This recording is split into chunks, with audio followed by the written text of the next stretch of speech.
Euros and still, coming out the top scorer. And I think you want to give it to the guy. Very, very good striker. At the time he was injured. Injury also slowed him down. So you can't take away any shine from what he has achieved. Yes, for scored 23 goals last season. I think about 6 goals difference. But for this lad who took up the responsibility of a team that we are really paralyzed by financial crisis all the time, complaining about lack of money, and he was still able to turn out this credible performance. We must give him credit.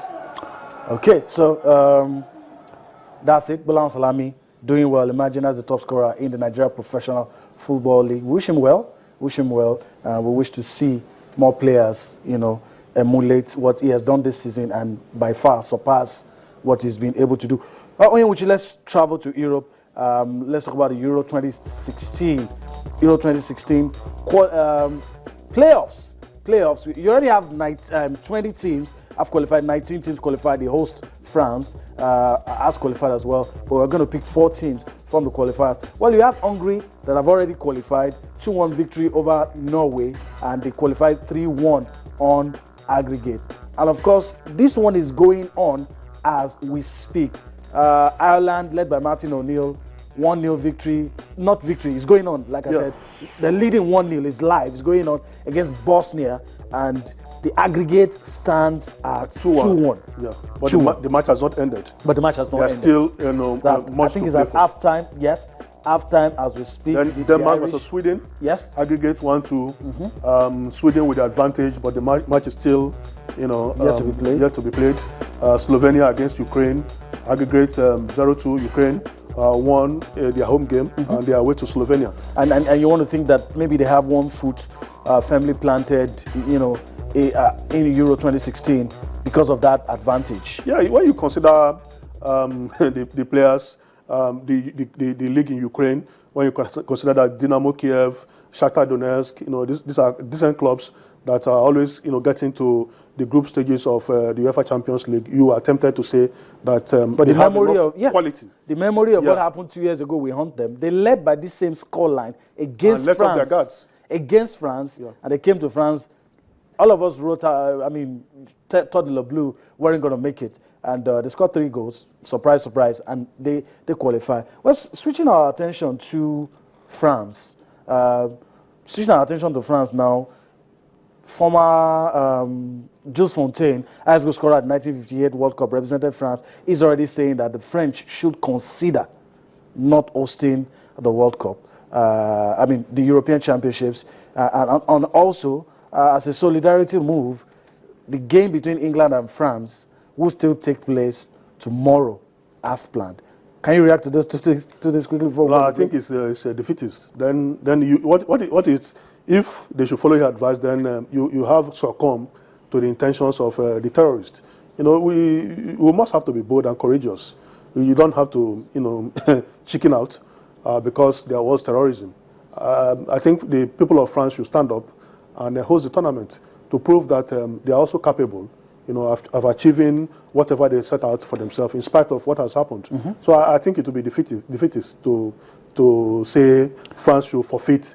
Even if it's prominent people saying it. No, but who are the prominent people? This man was, you said, 1958 highest goal scorer. Probably he's Jules Fontaine. Yeah, he's been. Yeah, we understand his feelings, but these things happen in the United States. The athletics championship that was going on, it was still held the following year. The American people showed that they have overcome the terrorist attack and they have moved on. So that's not the way to react. You must react positively. Life must go on. You must show that these people can't break you down. All right. That's the way for me.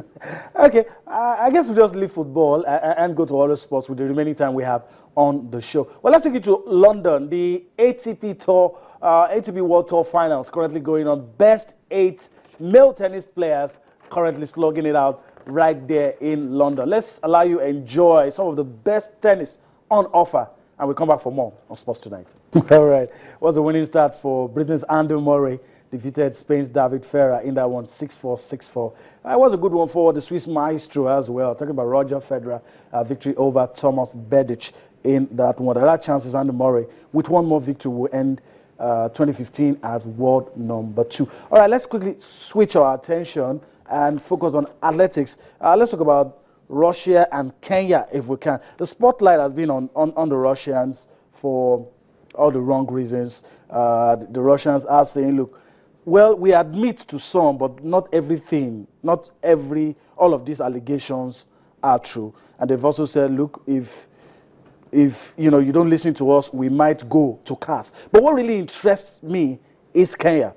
The Kenyans are afraid of a backlash because of the doping scandal. And we've seen King Sang is saying that, look, whatever we do, everybody will now begin to question any Kenyan victory in athletics. People will begin to look at them and say, it's quite possible that this person spiked the system.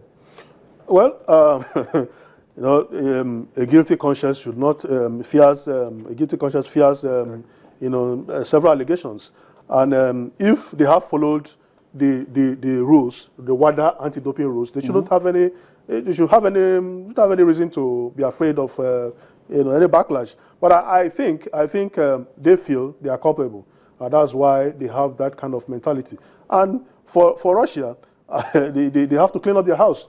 And every other country that is involved in such a doping scandal will have to follow suit.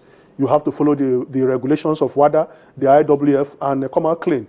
And for Kenya, if they know that they are not guilty, they don't have any reason to complain.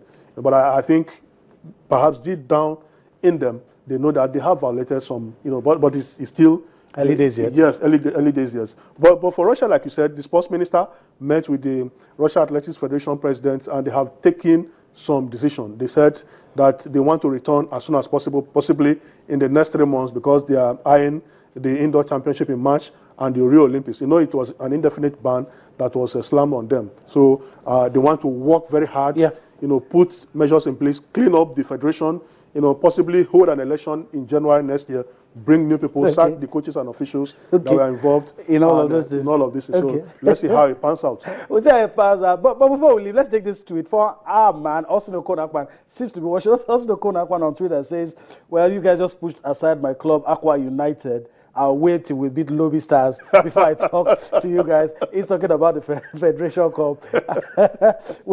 Quick comment on that. Do you see Aqua United winning the Federation Cup? Well, it's possible. It's possible. Okay. It's possible. All right, we'll leave it at that. That's the much we can take on the show tonight. We do hope that you've enjoyed everything we've brought to you tonight. Well, we'll do this again tomorrow. I'm Yemi Adebayo. Bye-bye now.